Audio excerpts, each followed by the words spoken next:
அனைவருக்கும் வணக்கம். முக்கியமான அறிவிப்புகள் இன்று வெளியாக வாய்ப்பு இருக்குது. மகளிர் உரிமை தொகை அந்த 2500 ரூபாய் தாவேகா அரசு ஆட்சி அமைந்தவுடன் மகளிருக்கான அந்த உரிமை தொகையானது 1000லிருந்து 2500 உயர்த்தப்படும். ரெண்டாவது விஷயம் பார்த்திங்க அப்படின்னாக்கா, இது குறிப்பிட்ட சிலருக்கு மட்டும் இல்லாமல் அனைத்து மகளிருக்கும் வழங்க வாய்ப்பு ஏற்பாடுகள் பண்ண போகிறதா சொல்லியிருந்தாங்க. இந்த 2 விஷயமும் பார்த்திங்க அப்படின்னாக்கா, இப்போ அதற்குண்டான அறிவிப்புகள் வருவதற்குண்டான வாய்ப்புகள் இருக்குது. இன்று முதலமைச்சர் விஜய் அவர்களுடைய பிறந்தநாள் தினத்தை முன்னிட்டு முக்கிய அறிவிப்புகள் வெளியாகும் அப்படின்னு எதிர்பார்க்கப்படுகிறது.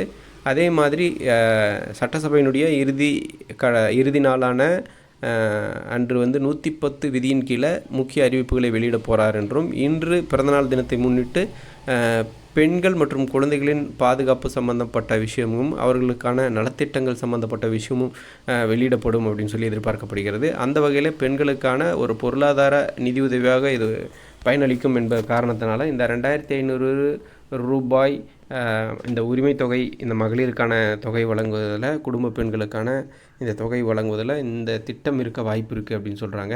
ஸோ அதனால் இன்றைக்கி இந்த திட்டம் வெளியாக வாய்ப்புகள் இருக்குது. ரெண்டாவது விஷயம் என்ன அப்படின்னாக்க, வெற்றி பயணம் அப்படின்னு சொல்லிட்டு இலவச பேருந்து பயணம் தமிழ்நாடு முழுக்க பெண்கள் எல்லா பகுதிக்கும் அரசு பேருந்துகளில் இலவசமாக போகலாம். தமிழ்நாடு முழுக்க எங்கே வேணுமென்னாலும் இலவசமாக போகலாம் அப்படின்னு சொல்லிட்டு அரசு பேருந்துகளில் பெண்களுக்கு பயணிக்க அனுமதி அப்படின்னு சொல்லிட்டு அந்த திட்டத்தையும் இன்று அறிவிக்க வாய்ப்புகள் இருக்குது அப்படின்னு சொல்லிட்டு தகவல்கள் இருக்குது. ஸோ இந்த 2 முக்கியங்களும் பெண்களுக்கான முன்னுரிமை அளித்து, ஸோ இந்த 2 திட்டங்களும் இன்று வெளியாக வாய்ப்பு இருக்குதுன்னு சொல்கிறாங்க.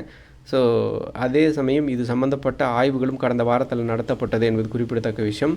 ஸோ என்ன ஆய்வு அப்படின்னாக்கா, அந்த டேட்டா எடுத்துகிட்ருக்கோம். ஒட்டுமொத்தமாக எத்தனை ரேஷன் கார்டுகள் இருக்கிறது தமிழ்நாடு முழுக்க, அதில் பெண்கள் எத்தனை பேர் குடும்பத் தலைவிகளாக இருக்காங்க, ஸோ அந்த மாதிரியான லிஸ்ட்டை ரெடி பண்ணிகிட்டு இருக்காங்க. அதில் எவ்வளோ பேர் மகளிர் உரிமை தொகை பெற்றிருக்காங்க, எவ்வளோ பேர் பெறாதவர்கள், இந்த கணக்கை சரி பார்த்துட்ருக்கிறதாகவும் செய்திகள் எல்லாம் கடந்த வாரத்திலே வந்த விஷயம் பார்த்துருக்கோம். ஸோ இன்று முக்கிய அறிவிப்புகள் வெளியாகும். அந்த முக்கிய அறிவிப்பில் என்னென்ன விஷயங்கள் இடம்பெற்றிருக்கு என்ற முழுமையான தகவலோட அறிவிப்புக்கு பின் அடுத்த வீடியோவில் சந்திக்கிறேன். நன்றி.